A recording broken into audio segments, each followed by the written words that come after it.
ದೀಪ, ರಾಮಲಿಂಗಾರೆಡ್ಡಿ ಅವರ ನಡೆಯ ಕುರಿತಾದಂತ ಚರ್ಚೆ ರಾಜಕೀಯವಾಗಿ ಸಾಕಷ್ಟು ಚರ್ಚೆ ನಡೀತಾ ಇದೆ. ಬಟ್ ಅವರ ನಿಲುವು ಏನನ್ನುವಂಥದ್ದು ವಿಚಾರಕ್ಕೆ ಒಂದ್ ಕಡೆ ಖಾತೆ ನಗರಾಭಿವೃದ್ಧಿ, ಬೆಂಗಳೂರು ನಗರಾಭಿವೃದ್ಧಿ ಖಾತೆ ಬೇಕು ಅಂತ ಪಟ್ಟನ್ನ ಹಿಡಿದುಕೊಂಡಿರುವಂಥದ್ದು. ಬಟ್ ನಿನ್ನೆ ಡಿ.ಕೆ. ಶಿವಕುಮಾರ್ ಜೊತೆಗೆ ಭೇಟಿ ಕೂಡ ಆಗಿದೆ. ಏನೆಲ್ಲ ಇನ್ಫಾರ್ಮೇಶನ್ ಇದೆ ದೀಪಾ ಈ ಬಗ್ಗೆ?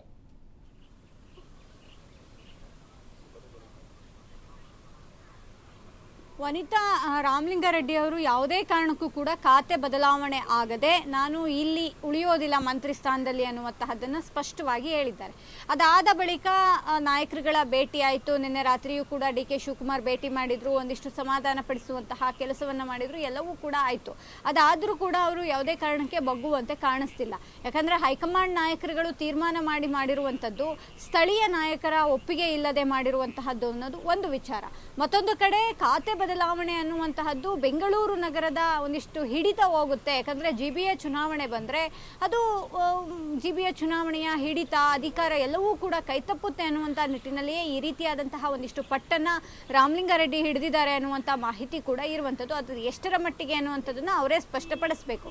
ಇದರ ಜೊತೆಗೆ ಅವರು ಅಂದರೆ ಸೀನಿಯಾರಿಟಿ ಪ್ರಕಾರ ಕೊಡಿ, ಯಾಕಂದರೆ ಹಿಂದೆಯಿಂದಲೂ ಕೂಡ ನಾನು ರಾಜ್ಯದಲ್ಲಿ ಸ್ಪೆಷಲಿ ಬೆಂಗಳೂರಲ್ಲಿ ಒಂದಿಷ್ಟು ಅಧಿಕಾರವನ್ನು ಕಾಂಗ್ರೆಸ್ಗೆ ಮಾಡ್ಕೊಂಡು ಬಂದಿದ್ದೀವಿ, ಈ ನಿಟ್ಟಿನಲ್ಲಿ ನಮಗೆ ಬೇರೆ ಬೇರೆ ಖಾತೆಗಳನ್ನು ಕೊಟ್ಟರೆ ಅನ್ನುವಂಥದ್ದು ಒಂದು ಕಡೆ ಆದರೆ, ಮತ್ತೊಂದು ಕಡೆ ನಾನೇನು ಇಂಥದ್ದೇ ಖಾತೆ ಕೊಡಿ ಅನ್ನುವಂಥದ್ದನ್ನ ಮೊದಲು ಕೇಳಿರಲಿಲ್ಲ.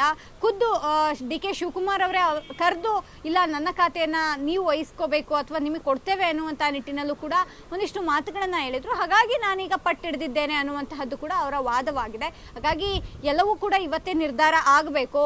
ಈ ಖಾತೆಯ ವಿಚಾರವಾಗಿ ತಮ್ಮ ಪಟ್ಟನ್ನು ಏನು ಪಟ್ಟನ್ನು ಹಿಡಿದಿರುವಂಥದ್ದನ್ನು ಬಿಡೋದಕ್ಕೆ ರಾಮಲಿಂಗಾರೆಡ್ಡಿ ತಯಾರಿಲ್ಲ. ನನಗೆ ಅದೇ ಖಾತೆ ಬೇಕು ಅನ್ನುವಂಥದ್ದು ಕೂತಿದ್ದಾರೆ.